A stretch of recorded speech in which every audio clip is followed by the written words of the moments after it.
made me realize that there's a lot when it comes to valuing a company. There's more to it than meets the eye. You have to dig deep down. But again, the way the material was being broke down to a very simplified way made it a lot easier for me to understand. And then I believe my storytelling has improved, because going into this, I was a terrible storyteller, but from all the feedbacks and shaping, I believe I have gained immensely. Honestly, I would say from one to like seven, because I was one before.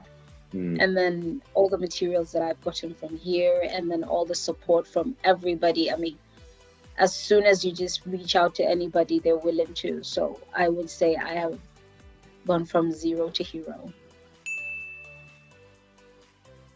I wanted to be able to understand uh, what forms a company and how an analyst actually thinks about a company, to the point of giving their own opinion of companies, because I see a lot of analysts and I actually respect them, but it was kind of a mystery, more or less like a wow moment, like how do you do that? So when I saw this opportunity, I was like, this is my opportunity to understand and gain knowledge on how actually to be one of those people in the future.